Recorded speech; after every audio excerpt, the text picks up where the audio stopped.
नमस्कार साथियों, स्वागत है आप सभी का आपकी अपनी पाठशाला पर। मैं हूं अंकित अवस्थी। आप हैं मेरे साथ में एक ऐसी अंतर्राष्ट्रीय खबर पर चर्चा करने के लिए जिसकी बुनियाद बहुत पहले बनना शुरू हो गई थी और हमने अपने सेशंस में उसका जिक्र भी किया था। आपको याद होगा, भारत को नाटो में शामिल करने का प्रयास कर रहा है लंबे समय से अमेरिका। प्रयास करने का लॉजिक क्या है, कैसे कर रहा है, उसके ऊपर मैं कुछ ब्रीफिंग आपको दे देता हूँ। आपको याद होगा, कुछ समय पूर्व हमने अपने इसी अंकित इंस्पायर इंडिया वाले सेशन में कवर किया था कि भारत को नाटो में शामिल करने की तैयारी चल रही है। और ऐसी बात क्यों आई थी, इसके पीछे का कारण था कि अमेरिका के अंदर एक सेलेक्ट कमेटी थी जिसके अंदर दोनों पार्टियों के लोग थे। उन्होंने ये कहा था कि भारत को, यदि इंडिया को हम अपनी तरफ कर लेते हैं, नाटो यानी नॉर्थ अटलांटिक ट्रीटी ऑर्गेनाइजेशन, जो कि अमेरिका के नेतृत्व में एक सैन्य गठबंधन है अपने दुश्मनों से निपटने के लिए, अगर भारत को हम शामिल कर लेते हैं तो ताइवान विषय पर जो चीन के साथ हमारा कन्फ्लिक्ट चल रहा है उसे चेज करने में बड़ी मदद मिलेगी। और ऐसा कहते हुए, चूँकि नाटो शब्द में क्या शब्द ही है, नॉर्थ अटलांटिक ट्रीटी ऑर्गेनाइजेशन। अब चूँकि अटलांटिक ओशन तो इंडिया के आसपास है नहीं, तो ऐसी स्थिति में अटलांटिक ओशन के स्थान पर इंडो पैसिफिक क्षेत्र में नाटो जैसा ही सैन्य गठबंधन बनाने की बात हुई, जिसे कि नाटो प्लस नाम दिया गया।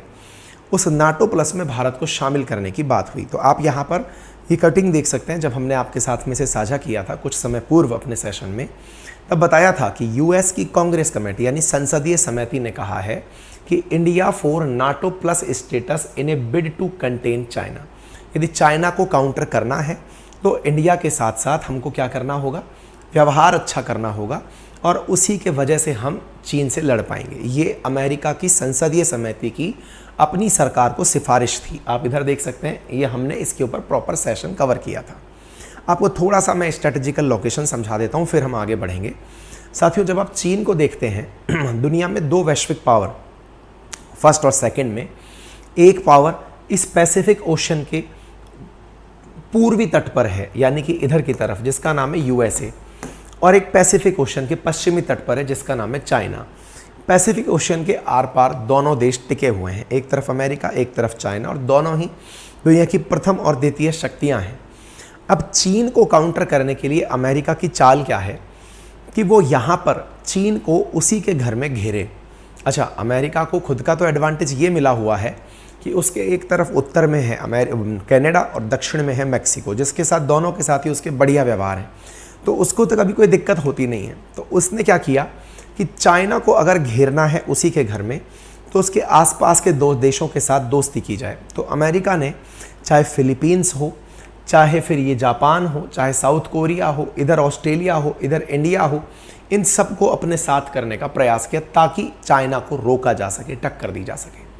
आपको मालूम होगा, इन्होंने एक मुद्दा जो कि ताइवान संबंधी मुद्दा है, अमेरिका ने उस मुद्दे पर काफ़ी ज़्यादा बार चीन को आइसोलेट करने का प्रयास किया है, लेकिन दुनिया के 181 देशों ने चीन को अपना समर्थन दिया है कि ताइवान के मुद्दे पर वो चीन के साथ है, अमेरिका के साथ नहीं। और तो और ताइवान विषय पर, यानी इस छोटे से हिस्से को लेकर के जिसे चीन अपना मानता है, अमेरिका और ताइवान लगभग इतनी दूरी पर युद्ध की स्थिति में आ चुके थे, यानी कि इतना ज़्यादा एक दूसरे के साथ कन्फ्रंटेशन हो चुका था। और इतनी बात तय है कि दुनिया ये मानकर चलती है कि जिस प्रकार से आज रशिया यूक्रेन चल रहा है, ऐसे ही फॉर्च्यून की खबर की बात को अगर सच माने तो उसमें लिखा है कि 2025 के अंदर चाइना और ताइवान के बीच में युद्ध होगा और उसके अंदर अमेरिका भी इन्वॉल्व हो ही जाएगा। चाइना और ताइवान के इस युद्ध में अमेरिका मूक दर्शक बनकर बैठा रहेगा या नहीं, इस बात की दिशा और दशा आज से ही तय की जा रही है। ये माना जा रहा है कि अमेरिका अगर चाइना को रोकना चाहता है तो उसके अगेंस्ट जितने भी देश हैं उन्हें एक करे, और उसी की कवायद इसलिए ज़रूरी हो जाती है क्योंकि ताइवान को हमेशा ये डर चाइना से बना रहता है कि मल्टीपल टाइम्स बहुत सारे व्हीकल्स, बहुत सारे एयरप्लेन्स, पानी के जहाज़ ताइवान के वाटर में घुसते रहते हैं। यही कारण निकला कि अमेरिका ने इंडिया से संपर्क साधा कि आप अगर एक सैन्य गठबंधन हमारे साथ बना लें। कैसा सैन्य गठबंधन? जो चीन को काउंटर कर सके, ऐसा सैन्य गठबंधन जिसे नाटो प्लस की संज्ञा दी गई, जिसमें अमेरिका ने ऑलरेडी अपने और छोटे मोटे भाई लोग जैसे जापान है, ऑस्ट्रेलिया है, साउथ कोरिया है, इनको शामिल किया हुआ है। तो बोले अगर आप भी शामिल हो जाएंगे तो आनंद आ जाएगा। इंडिया ने नाटो के इस गेम प्लान को उलट दिया है। कैसे? इंडिया ने कहा कि मैं ऑस्ट्रेलिया, न्यूजीलैंड, जापान, इजराइल और साउथ कोरिया, जिसे आप नाटो प्लस कहते हैं, इसमें शामिल होने वाला नहीं हूँ। आप ये खबर देख सकते हैं, ये भारत के विदेश मंत्री का बयान है और ये बहुत ज़्यादा मायने उस समय रखता है जिस समय अमेरिका में भारत के प्रधानमंत्री की यात्रा होने वाली है। वहीं दूसरी ओर भारत G20 की अध्यक्षता कर रहा है। उन तमाम कारणों के बाद में हाँ जी हर्षित, जो क्लास अपलोड हो गई बेटा, वो AWS की प्रॉब्लम आ रही है ना, जो अमेजन वेब सर्विस हम लोग यूज़ करते हैं उसमें कुछ प्रॉब्लम है, ग्लिच है, वो दूर हो जाएगी, चिंता मत करिए, अपलोड हुई सारी क्लासेस चल जाएंगी, ठीक है। अच्छा, ऐसी स्थिति में India capable of countering China aggression, India ने साफ मना करते हुए कहा कि अगर आप चीन का डर हमें दिखाते हैं कि चीन हमारे लिए बड़ी चिंता है, तो आप सुन लीजिए, चीन से हम खुद निपटने को तैयार हैं, हम ज्वाइन नहीं करेंगे नाटो। और ये बात भारत के विदेश मंत्री के द्वारा कही गई है। NATO template doesn't apply to India, ऐसा भारत के फॉरेन मिनिस्टर जयशंकर साहब ने कहा कि भैया बात ऐसी है, हम नाटो ज्वाइन नहीं करेंगे। नाटो ज्वाइन ना करना, इतनी सारी तैयारियां अमेरिका के द्वारा जो भारत के लिए की जा रही थी, उनमें ये अपने आप में एक बड़ी बात निकलती है। ये आप एस जयशंकर साहब का बयान सुन लीजिए, क्योंकि ये बड़े दिनों से मुद्दा उठ रहा है। इन्होंने अपने द्वारा कहा कि अगर अमेरिका के अंदर संसद में ये चर्चा होती है कि भारत को नाटो प्लस में साझा करो, तो मैं आपको क्लियर कर देना चाहता हूं, ये नाटो शब्द हमारे साथ जाता ही नहीं है। अब आप सोचकर देखिए, जिस चीज़ की अमेरिका इतने दिनों से भारत के साथ तैयारी कर रहा है, भारत के प्रधानमंत्री को बोलकर इज्जत देने की बात चल रही है, G20 के अंदर भारत के साथ जुड़ा हुआ है, हम तेल रूस से खरीद रहे हैं, तब भी कुछ नहीं कर रहा है, क्योंकि अमेरिका को चीन को काउंटर करने के लिए भारत की ज़रूरत है, और भारत बोल दे रहा है कि मैं आपके नाटो का हिस्सा नहीं बन सकता। यानी कि इतनी सारी मेहनत उनकी वेस्ट चली गई। India will never be A part of alliance system, ऐसा एक्सटर्नल मिनिस्टर जयशंकर साहब पहले भी कह चुके हैं कि हम किसी भी गठबंधन का हिस्सा नहीं बनेंगे, ये भारत की स्ट्रेटजी है। तो फिर अमेरिका ने क्या किया? हमें नीचा देखिए, ये बहुत ही बड़ा डिप्लोमेटिक गेम चलता है दुनिया में। अमेरिका ने क्या किया? अमेरिका, ऑस्ट्रेलिया और जापान ने फिलीपींस को साथ में लेकर के एक नए क्वाड का गठन कर लिया। बीच में सुर्खियां आने लगी थी कि क्वाड से भारत को निकाल दिया, ये खबरें आने लगी थी कि क्या इंडिया को क्वाड से बाहर कर दिया गया है। क्वाड मतलब आपको याद होगा, चीन को घेरने के लिए, जिसको कोई चीन खुद कहता था कि नाटो ही है, मतलब क्वाड जो है वो एक्सटेंडेड नाटो है, जिसमें चीन को घेरने के लिए जापान, ऑस्ट्रेलिया, भारत और अमेरिका ने एक संगठन बनाया था जिसका नाम क्वाड दिया गया था। लेकिन भारत के इस रुख के चलते हुए अभी हाल ही में जो शंग्रीला डायलॉग हुआ सिंगापुर के अंदर, वहाँ पर भारत के बिना भी एक नए क्वाड का निर्माण कर लिया गया। हालांकि भारत को क्वाड से निकाला नहीं गया, लेकिन एक नए क्वाड का निर्माण ये दर्शाता है कि भारत की जो मंशा है कि वो चीन के विरोध में अमेरिका की गोदी में जाकर नहीं बैठेगा, या चीन का डर दिखा करके भारत को अपनी तरफ नहीं किया जा सकता। ये जो हमने स्थिति क्लियर की है, इसका हमें क्या हर्जाना दिया गया? हमें दिया गया कि फिलीपींस की तरफ, ये जो क्वाड था, ये 4 देशों का क्वाड था, इंडिया, ऑस्ट्रेलिया, जापान और अमेरिका का। इसके स्थान पर अभी क्या हुआ है? अभी रिसेंटली फिलीपींस को साथ में लेकर के एक नए क्वाड का गठन किया गया है। आपको याद होना चाहिए, आपको याद होना चाहिए, कुछ दिनों पूर्व हमने एक सेशन किया था शंग्रीला डायलॉग पर, अगर ध्यान हो तो अंकित इंस्पायर इंडिया पर हमने किया था, जिसमें चीन का हमारे ऊपर यह दावा था क्या कि हमारा वो मुकाबला नहीं कर पाएगा। याद है शंग्रीला डायलॉग हुआ था, जिसमें मैंने आपको बताया था, उसी शंग्रीला डायलॉग के अंदर ये कंक्लूजन भी निकल कर आया, और वो क्या था कि जो क्वाड समिट है ना, वो चूंकि सही दिशा में नहीं जा रही, इसलिए फिलीपींस को अपने साथ जोड़ा जाए। ये रहा फिलीपींस, क्योंकि इंडिया तो आ नहीं रहा साथ में। तो अब क्या करें? इधर से चाइना को काउंटर करने के लिए जापान को पकड़ो, फिलीपींस को पकड़ो और ऑस्ट्रेलिया को पकड़ो, और अमेरिका ने इन चारों को पकड़ करके एक नया क्वाड बना दिया। भारत की गुटबंदी, क्योंकि भारत ने कहा कि मैं किसी भी गुट में नहीं हूं, ये भारत की अपनी पहचान को दर्शाता है। देखिए, अगर कभी द्वंद्व चल रहा हो और किसी भी गुट में आप शामिल हो जाएं तो आप हमेशा के लिए अपनी स्वतंत्र पहचान खो देते हैं। आज भले ही कितने ही पावरफुल देश क्यों ना हो, जापान, जर्मनी, फ्रांस, लेकिन ये अपनी इंडिपेंडेंट पहचान कभी नहीं बना पाएंगे। क्यों नहीं बना पाएंगे? क्योंकि ये ऑलरेडी अमेरिका वाले खेमे में शामिल हैं। ये हमेशा अमेरिका के पिछलग्गू ही कहलाएंगे। वहीं बात की जाए भारत की, तो भारत डे वन से गुटनिरपेक्ष नीति का पालन करता रहा है, जिसका अर्थ है कि हम किसी भी गुट में नहीं बैठेंगे, और जब किसी भी गुट में नहीं बैठेंगे तो हमारी इंडिविजुअल पहचान रहेगी, और हमारी इंडिविजुअल पहचान ही हमें दुनिया में सबसे ऊपर ले जाने में मददगार साबित होगी। ऐसी स्थिति में इंडिया का मना करना और इंडिया को बदले में क्वाड के स्थान पर नया क्वाड दिखा देना कि तुम्हारे बिना भी हम क्वाड बना सकते हैं, इंडिया ने कहा मोस्ट वेलकम है। लेकिन यह भी तय मान लीजिएगा, दुनिया ने खूब इसके आनंद लिए कि इंडिया को क्वाड से बाहर कर दिया गया। जी नहीं, इंडिया को क्वाड से बाहर नहीं किया गया है, केवल फिलीपींस को क्वाड के अंदर लिया गया है। आप पूछेंगे फिर ऐसा क्यों? देखिए, फिलीपींस और चीन की बहुत ज़्यादा, मतलब एकदम 36 का आंकड़ा चलता है। कैसे? आप मैप देखिए, ये फिलीपींस है, ये चाइना है, यहाँ पर साउथ चाइना सी है। साउथ चाइना सी के अंदर जो 9 डैश लाइन करके चीन अपना क्षेत्र जिसे बताता है ना, असल में होता क्या है, उस क्षेत्र के अंदर जितने भी जो भी ट्रॉलर्स चल रहे हैं, पानी के जहाज चल रहे हैं, और अगर वो फिलीपींस के हैं तो उन पर चीन हमेशा कोई ना कोई दिक्कत खड़ी करता रहता है। आप इस खबर से देख सकते हैं, फिलीपींस अक्सर रिपोर्ट करता रहता है कि मेरा चाइनीज़ वेसल्स के साथ सामना हो गया है। अमेरिका ने कहा कि China intimidate Philippines vessels, dangerous manoeuvring China and Philippines. इन दोनों का साउथ चाइना सी के अंदर पारासल, स्पार्टले, स्कारबोरो जो आइलैंड जैसी जगह हैं, वहाँ पर द्वंद्व छिड़ा रहता है। फिलीपींस के साथ में चीन जितना बुरा बर्ताव करता है, उनके पानी के क्षेत्र में खुद के जहाज ले जाके खड़ा कर देता है, लेकिन उनके जहाज आते हैं तो उनको तेज रोशनी दिखाकर रास्ते से भगा देता है। इस तरह के काम चीन के द्वारा किए जाते रहते हैं फिलीपींस वालों को तंग करने के लिए। ठीक है, ऐसी स्थिति में फिलीपींस को साथ लेकर एक प्रकार से दुश्मनों को एक करने का काम अमेरिका ने किया है। मैं आपको बता दूं, क्वाड से भारत बाहर नहीं हुआ है।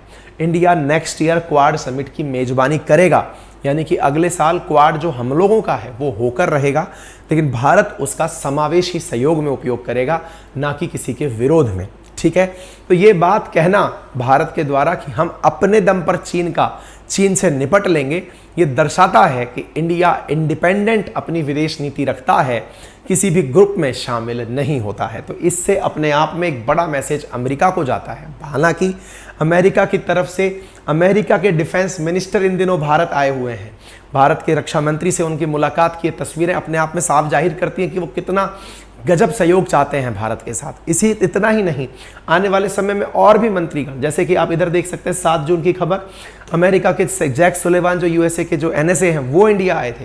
कहने का कुल मिलाकर अर्थ ये है कि ये सब लोग इंडिया को अपने साथ लाना चाहते हैं, और इंडिया ने इंडिपेंडेंट होकर ये दर्शा दिया है कि भाई बात ऐसी है कि हम किसी भी गुट में नहीं है। अब आप पूछेंगे ऐसा क्यों भारत गुट में नहीं जाना चाहता है? इसके पीछे के प्रमुख कारण, पहला तो यही कि अगर हम किसी भी गुट में सवार हो गए तो कभी भी वैश्विक महाशक्ति नहीं बन पाएंगे, हम फिर किसी ना किसी गुट के हिस्से रहेंगे। दूसरा सबसे बड़ा कारण ये है कि पुतिन हेट्स नाटो। आप पूछेंगे पुतिन के पक्ष में भी तो हम चले गए ना? नहीं, हम अमेरिका से भी अच्छे संबंध रखते हैं, रूस से भी अच्छे संबंध रखते हैं, लेकिन नाटो के चलते पुतिन के साथ भारत अपने व्यवहार खराब नहीं करना चाहता। इसके पीछे का बड़ा कारण है, देखिए, नाटो के कारण अगर पुतिन ने अपने अलायंस पाकिस्तान और चीन के साथ बना लिए तो हमारे निकटतम प्रतिद्वंदियों के साथ रूस का करीब आ जाना वो हमारे लिए ज़्यादा नुकसानदायक होगा।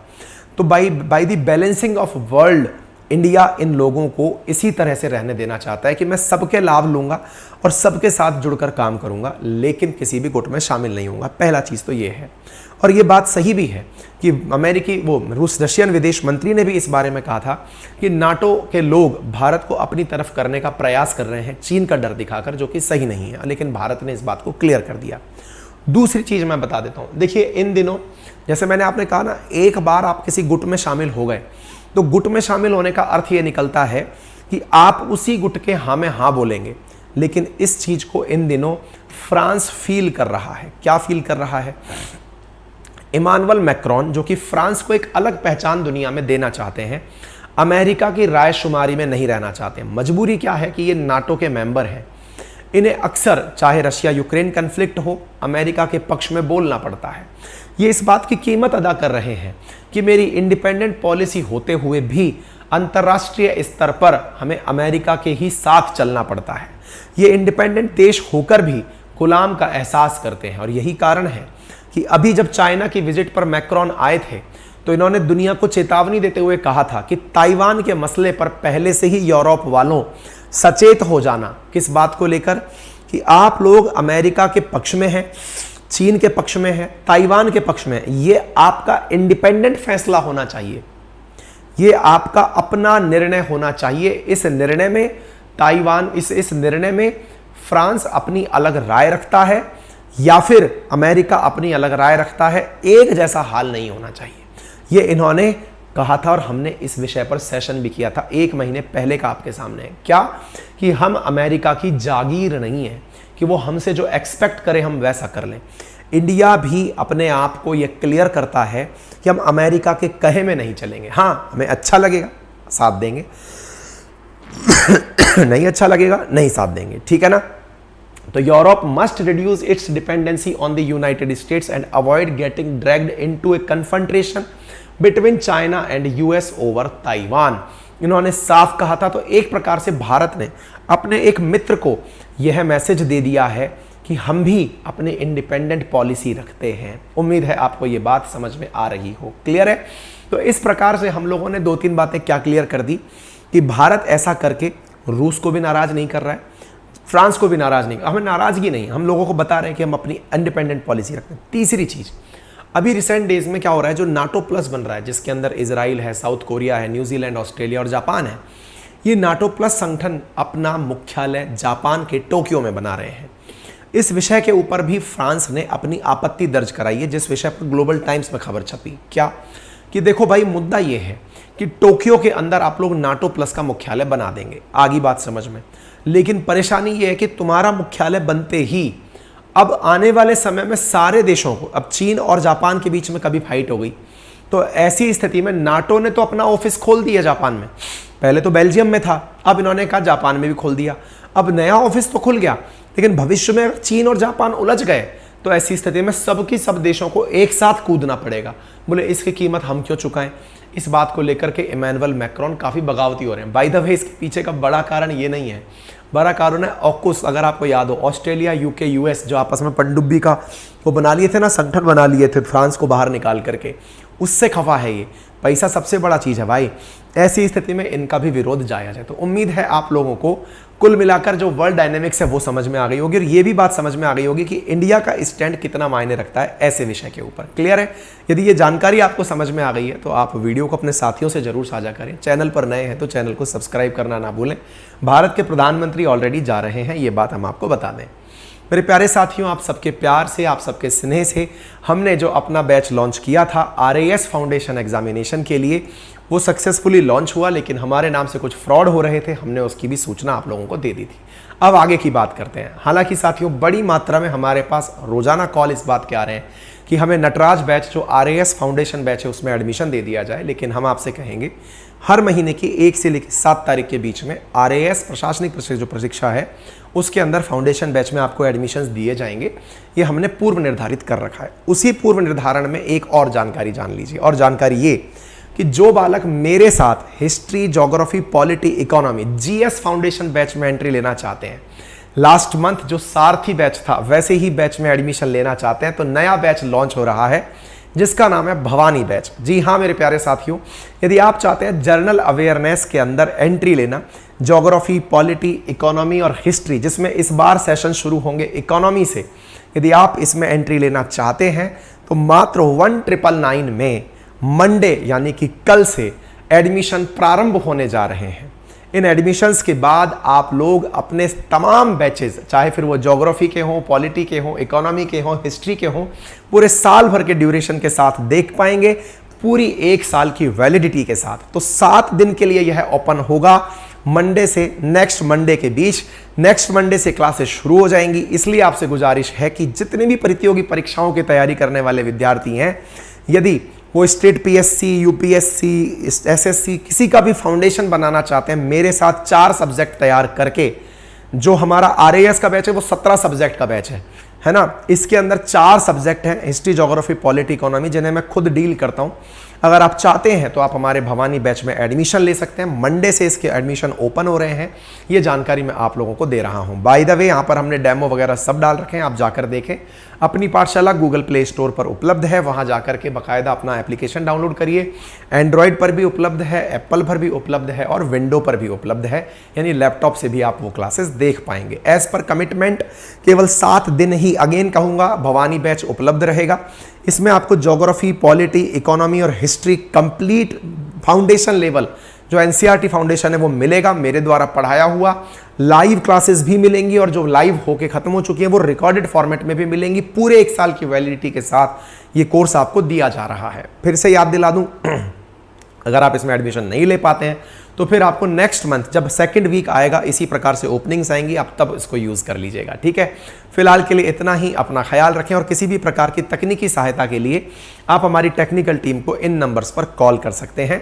कोशिश करें कि बिना कॉल किए ही आपका काम हो जाए, नहीं हो तो फिर आप इनका यूज़ कर सकते हैं। कल सुबह से ही, यानी आज रात 12 बजे से ही ये सेशन ओपन हो जाएंगे, आप जाकर यहाँ एनरोल कर सकते हैं। Thank you so much.